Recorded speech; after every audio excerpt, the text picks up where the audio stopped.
Salut, c'est Anne-Françoise Gailly, éveilleuse de possible. Je suis ravie de te retrouver en ce lundi 25 novembre 2019 pour notre petit café du lundi. Alors avant de commencer le sujet du jour, j'ai une petite communication de service.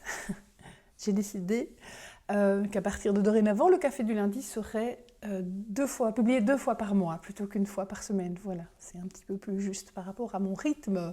Donc voilà, tous les 15 jours, tu peux retrouver la vidéo sur ma chaîne YouTube, tu peux t'abonner aussi, Éveilleuse TV, tu peux la retrouver sur ma page Facebook Éveilleuse de possible, mais tu peux aussi t'inscrire à ma newsletter via mon site éveilleuse.com, sur la petite fiche de contact.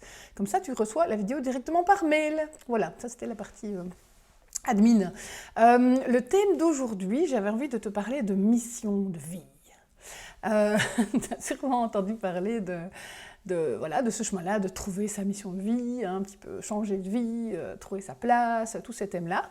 Et j'avais envie de te partager quelques réflexions qui vont, je l'espère, pouvoir t'éclairer sur est-ce que c'est vraiment la bonne question à se poser, est-ce que tu n'as pas les réponses sous ton nez, ou est-ce que voilà, tu n'as pas peut-être un petit peu trop d'attentes ou trop de fossé en fait entre toi et une espèce d'horizon comme ça qui serait susceptible de reculer quand tu avances. Alors la première réflexion, c'est que souvent on dit, c'était le titre de cette vidéo aussi, comment trouver sa mission de vie. Ça veut dire qu'il y a trouver en fait. Tu vois, ça c'est déjà un mot sur lequel j'avais envie de te proposer une petite réflexion, c'est que trouver comme si, je sais pas moi, tu avais une carte au trésor avec une croix à un endroit et on te montre par où il faut passer, que tu vas creuser, que tu vas trouver un trésor et que ta vie va changer. Donc en fait l'idée c'est pas en fait vraiment de trouver ta mission de vie, c'est d'abord, première réflexion, t'es déjà dedans depuis un certain nombre d'années, depuis ta naissance en fait, même si elle a pris plusieurs formes et qu'elle n'a peut-être pas pris la place d'un job, ou d'une vocation ou d'une passion, je vais y revenir dans le deuxième point, donc t'es déjà dedans. Et moi ce que je te propose plutôt comme état d'esprit c'est le mot créer ou le mot aligné. Donc l'idée en tout cas quand quelqu'un vient chez moi en me disant je veux trouver ma mission de vie, moi ce que j'entends c'est je suis pas pleinement satisfait ou satisfaite de la vie que j'ai maintenant ou que j'ai eu jusqu'ici, je veux faire des nouveaux choix et je veux que ces nouveaux choix m'amènent à un projet de vie plus chouette. Ok ? On est d'accord que en fait on ne veut pas trouver sa mission de vie, on voudrait que la vie soit plus chouette, qu'on se sentir à sa place, se sentir épanoui, se sentir reconnu, se sentir en vie, en mouvement, en joie, kiffer, voilà. Arrêter de subir, s'ennuyer ou être dans la pénibilité. Okay, donc on est d'accord que c'est finalement un cadre plus large que juste une mission de vie. Ça c'était la première réflexion. La deuxième c'est que souvent quand on dit je veux trouver ma mission de vie, en fait on cherche un job. Okay, en fait ça réduit déjà les choses parce que la mission de vie c'est plus large qu'un job, même si il est a fortiori intéressant que le job que tu choisis soit accordé avec cet élan de vie, avec ses préférences, avec ce qui te rend en vivante et te fait kiffer. Mais c'est bien au-delà du job. Et en plus, non seulement on cherche un job, mais on cherche un job dans le catalogue des vrais métiers.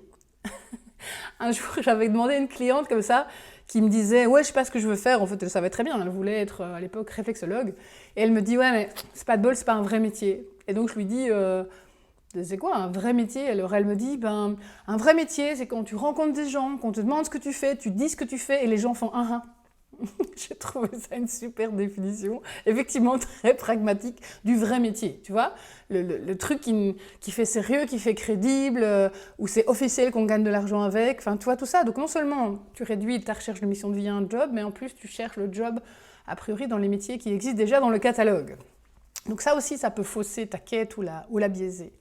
Un troisième écueil que je rencontre très souvent chez mes clients, c'est, j'ai encore eu le cas il y a moins d'une heure, ce qui m'a donné le sujet d'ailleurs d'aujourd'hui, d'une cliente qui me dit oui voilà je voudrais de l'aide pour trouver ma mission de vie parce que voilà je sais pas ce que je veux faire. Et puis elle me raconte 2-3 trucs, je dis mais en fait tu sais ce que tu veux faire. Elle dit oui mais je suis pas sûre et je sais pas comment. Ah ok d'accord. Donc en fait ce qui va arriver souvent, c'est que tu crois que tu sais pas, parce que c'est pas clé sur porte précis avec business model et plan financier pour les 3 prochaines années. Okay, mais en fait, donc on confond en fait clarté et précision.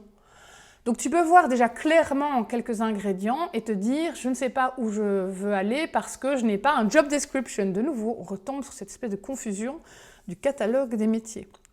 Okay, donc pas confondre Manque de précision avec manque de clarté. Je sais très clairement ce que je veux, même si ce n'est pas encore précis. Donc la question c'est, qu'est-ce que tu sais déjà de ce que tu voudrais faire ou ne plus faire, vivre ou ne plus vivre? Ok, ça c'est une autre question. Ce qui va coincer aussi souvent, c'est qu'il y a une espèce d'attente. Alors ça peut sembler être une motivation, le fait de dire « ouais, j'ai super envie de changer, j'en ai trop marre de là où je suis, maintenant c'est bon, je suis prête, ou je suis prêt, ou en tout cas je supporte plus ma vie de maintenant ». Donc toutes les sortes de déclencheurs qui vont te mettre en mouvement, et on trouve que c'est chouette. Ok, je suis tout à fait d'accord. Par contre, ce que je vois très souvent, et ça va peut-être t'étonner, mais ça bloque en fait la découverte de ta mission de vie, en tout cas de ce qui te plairait de vivre ou de créer, c'est une forme d'attente. Alors, attente dans les deux sens du mot. À la fois, il y a une espèce de... En anglais, on dit expectation. Ça veut dire que tu mets de la pression en fait sur ce truc. C'est cette espèce de Graal, quoi. Un matin, tu vas te lever, tu auras trouvé ta mission de vie, et tous tes problèmes seront résolus.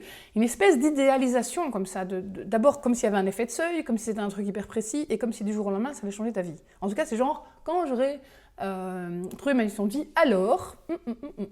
Donc ça peut être intéressant pour toi aussi d'aller creuser ce qu'il y a là derrière. Ok, qu'est-ce que tu pourras vivre, ressentir, créer, expérimenter, oser ou arrêter de faire quand tu auras trouvé ta mission de vie? Ça aussi, il y a beaucoup d'énergie là-dedans parce que si la quête est trop intense, elle peut bloquer la quête. Voilà, ça c'est encore un des paradoxes.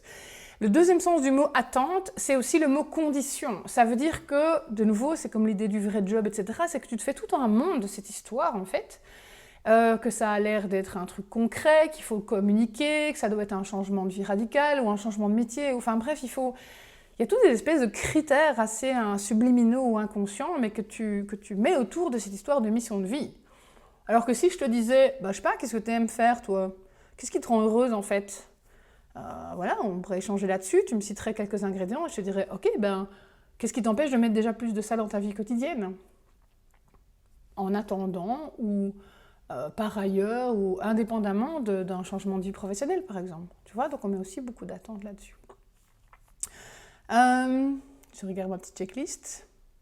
Oui, c'était un petit peu les réflexions, en tout cas, par rapport à tout ça. Je vais insister sur ce dernier point par rapport à l'attente et la condition.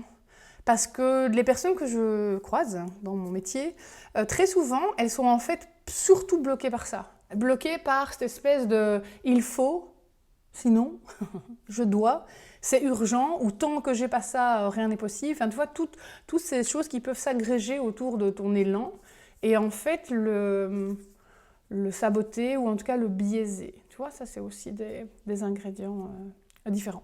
Alors si tu as envie de creuser ce sujet-là, j'ai plusieurs propositions à te faire. Il y a un atelier en groupe qui a lieu le 25 janvier 2020. Les inscriptions sont ouvertes, je te mets le lien d'inscription en commentaire. J'ai aussi une formule pack individuelle où on peut bosser une demi-journée à deux, pour vraiment te faire avancer et te faire passer du brouillard à la clarté avec déjà des aspects opérationnels. Et si tu veux aussi une séance individuelle pour, si tu te rends compte que tu as un peu ton projet mais qu'il y a des peurs qui te coincent ou qu'il te manque 2-3 ingrédients, pièces du puzzle et que tu as envie de débloquer ça, je te mets toutes les infos pratiques en commentaire.